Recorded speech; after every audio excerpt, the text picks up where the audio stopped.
Hey everyone, I'm Lindsay Hoffman and welcome to the Dose of Bliss show, where we bring the most inspiring people to share their daily doses of bliss with you. And today is our 1 year of filming, so I couldn't be more excited to have the founder of Uberfacts, Kris Sanchez, with me today. Hello. Yay! I don't have to wave to you or... Hi, wave to the audience. This is the guy, if you guys follow Uberfacts on Twitter and on social media, this is the man behind it. Before we get started, can you explain to people what Uberfacts is? It's kind of a big deal. Yeah, Uberfacts is a page on Twitter, Instagram, and Facebook, now TikTok as of yesterday, where I just share random pieces of hopefully interesting information, useless facts about love, celebrities, movies, all of that. That's so cool. And why I want to have you on Dose of Bliss and why I'm excited you're here for our 1 year anniversary is people in the audience, they don't get to make a huge company like you and own their own business. You know, it's like you don't know who's behind it. How, what are you doing that's different that got you here? Man, it's crazy. I've been doing it, excuse me, now for about 8 years. And when I started, it was just a hobby. But I became so just dedicated and kind of obsessed with finding these random pieces of information, and I just wanted to grow the page. Originally on Twitter, I wanted 200,000 followers back in like 2011. So I think just spending 90% of my time focused on finding content, growing a brand, creating videos, trying new things, and not stopping is what keeps it going. The harder you work, I feel, the more you get. Upwards the graph goes. And how do you make money off of it? Because a lot of people, now everyone knows what influencers are and this stuff, and now everyone knows it's a business. But I mean, really, you're like the big times. I mean, Uberfacts has around like 14 million followers just on Twitter. I mean, across platforms. Yeah. It's way more than that. How do you make that into a business? Two main ways. The first is working with publishers. I also have an Uberfacts website and directing traffic to affiliate networks or brands that I've partnered with to get them more viewers. And the other sponsored posts, whether it's to promote a show or a product. I don't do too many of the second, but yeah, that's it. That's really cool though. So, I don't want to get too much in details, but how much money can someone make doing a site like this? Decent amount. You're like, a decent amount. Anyone who says that, like, I need to read an article, like, how much did you make with this? They're like, a lot. Yeah, it's interesting. We think of making a lot of money as a big motivating factor, and for many people it is. And for me, when I was younger, I had, of course, it's like, one day maybe I can make a lot of money and I could buy whatever I want. It could be a car, it could be whatever. But the real important thing is doing something that you love and being able to live comfortably, because I know I fell into the trap of like buying a whole bunch of stuff that I thought would make you happy. And it never did. All it did was take up space in my closet and make it that much harder to move, So. And that's what I wanted to get into, is talking about like, there was the height of Twitter. I mean, everyone's still on Twitter, but there was that time where it was like the height. What was your mindset like? So that was, obviously now you're like, this does not equate happiness, but what was it during like when you were still on that high? Oh man, what was it like? It was pretty chaotic, I think.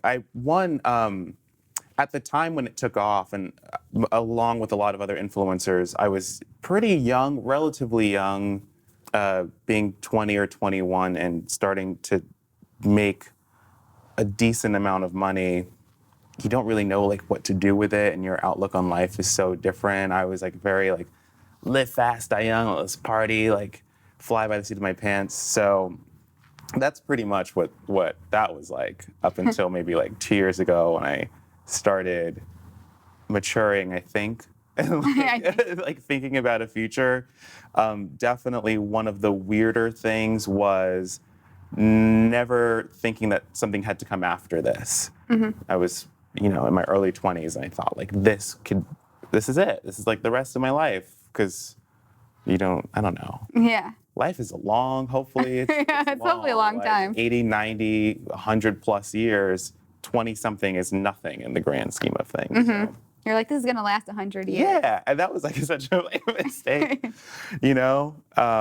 So yeah, it was chaotic for sure. So when did you realize, when did it start hitting you that these things weren't making you happy, the money that you were making and the things that you were buying? I think it started a couple of years ago when I was about 26, 27, and I was able to look back on the last 4 years and see like the places that I've lived and the relationships that I'd been in.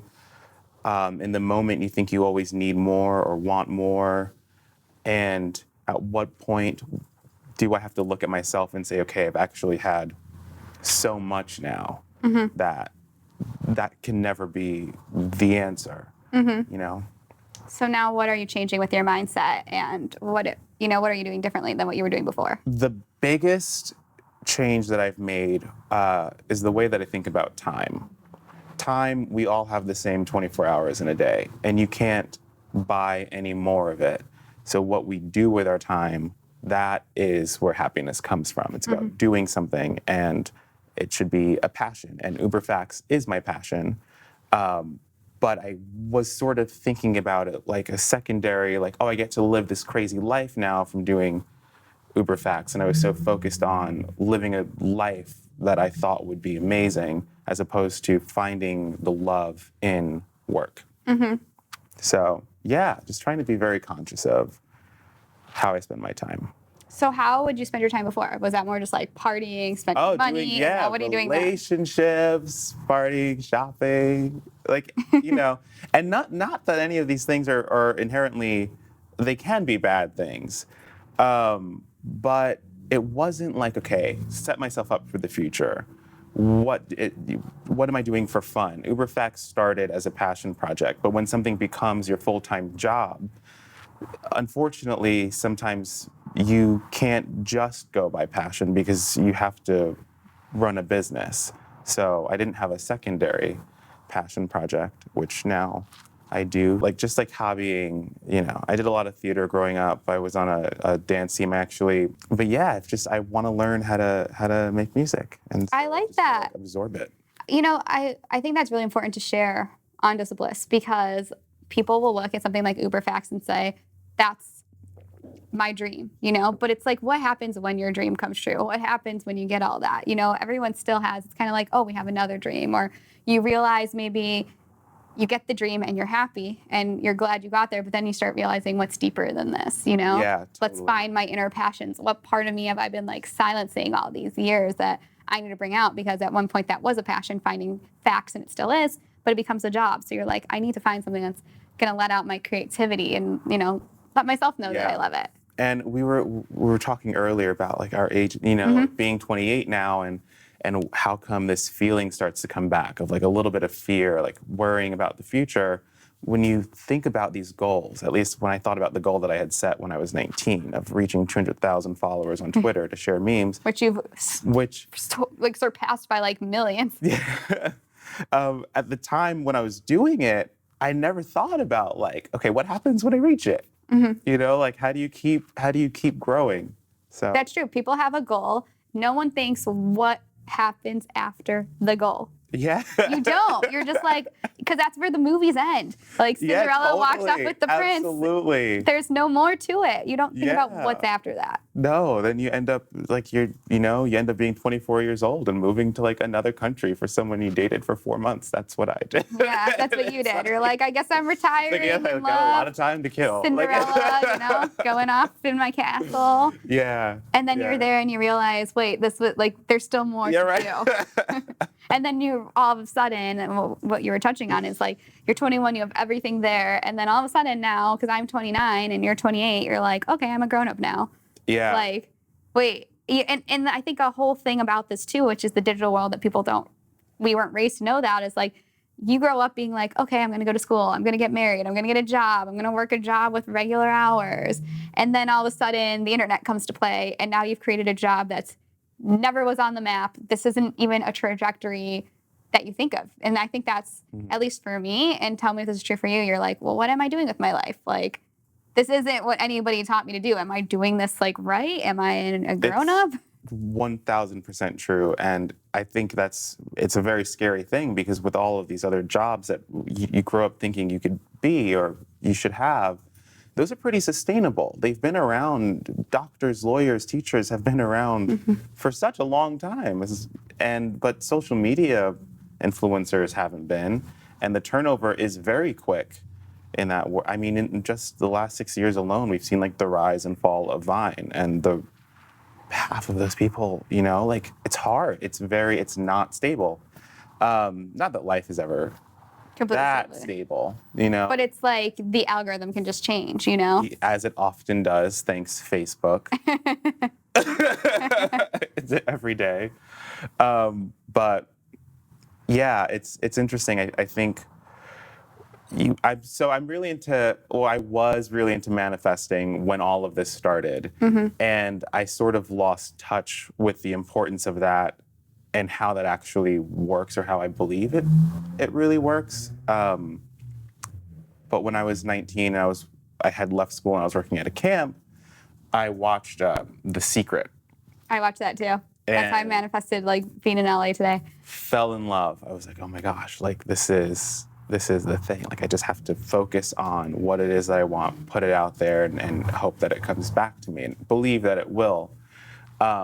And it's hard for a lot of us to wrap our heads around, because it sounds pretty mystical. It's like, well, like magic isn't real. And the truth is, you can't just wish for something and not do anything about it. I think the really important thing is, when you're focused on your goals and what you want, every second of every day, you're making a decision without realizing that's going to bring you closer to that. And you're going to see the opportunity. It's like, if you're thinking, oh, I want to be, like for me, I want to be a motivational host. If I meet Oprah, I know already what I'm going to say to her, because I've been daydreaming about it. I have the show. I have all these things to show now, so I know. Or someone else who might have the dream hasn't thought about that conversation. So when that opportunity, that conversation happens, they can't utilize it. Whereas if you're thinking of your dream every day, you already have played it out every scenario that you know what to do to make it go.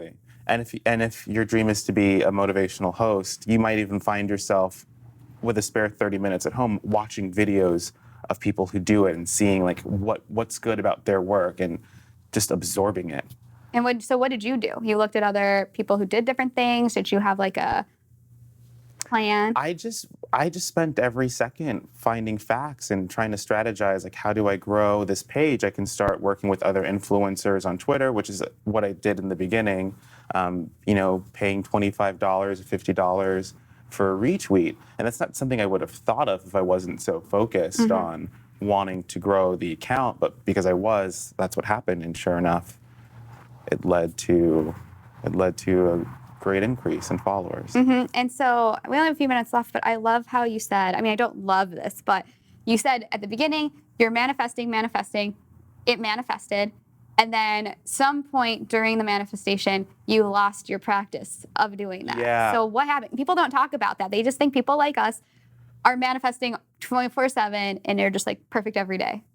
Yeah, I forgot. It's easy to lose sight, especially after so much has happened in a city like Los Angeles and in a world like entertainment and opportunity to not be responsible. You forget, like, that's what the important thing was. I'm here because I had a clear goal. This was something that I really wanted. This is something that I love doing. Now it was like a whole new world. Like, I can just do whatever. And it took a few years for me to realize, yeah, I've strayed so far from like my way of thinking that got me here, my way of thinking that will determine what my future is like. And that's probably what you started to see. It started to maybe get a little bit more uncomfortable. You started to not know where you were going. Yeah. You weren't thinking about it. I found myself in 2 relationships that I was like, what? Like, how, you never think something like this. You hear about them all the time, but you never think something like this would ever happen to me. And then I had to take like a step back and just be like, okay, like, I have to look at my life here. What's the common denominator? It's me. What's happened? I need to get back to where I was and start kicking ass. Everything just happens to remind you, like, you at the core is what matters. And that's what we find in Dose of Bliss that everyone says. It always comes back to yourself. Your success happened because you believed in yourself and you had a plan. Any hardship that happens to come in your life is to show you, I'm not loving myself enough. I'm not taking care of myself. I've strayed away from this plan, this dream that was like in my heart. And I just got lost for a minute. And you have to come back to yourself and be like, oh, it's like at the end of the story, you like were who you always were at the beginning. Like, Yeah, the magic was inside. It was inside me all along. But it's true. It's true. We don't have control over other people. We don't always have control over the thoughts that pop into our heads, but we do have control over how we spend our time. So where's Uberfacts now? Like, how have you fixed everything that was going on internally, and where are you taking things? I'm working on a couple of new projects that I can't say specifically what they are, but that is how I've found myself coming back. Just the new goals that I'd love to see happen. And what's your biggest tip for somebody who's watching this and they maybe follow, or they're a huge fan of Uberfacts and they're on their way to whatever their dream is, social media, wherever? What's your biggest tip to them about their journey there and once they achieve it? One, journey there to not get discouraged if things don't work out immediately. They often don't. I was running a page for 2 years before anything was even happened to it. And it shouldn't be easy. It's like not as fulfilling if it is easy. So just really work hard and be consistent, because when the opportunity arrives, and you just got to be ready for it. And once you're there, set new goals.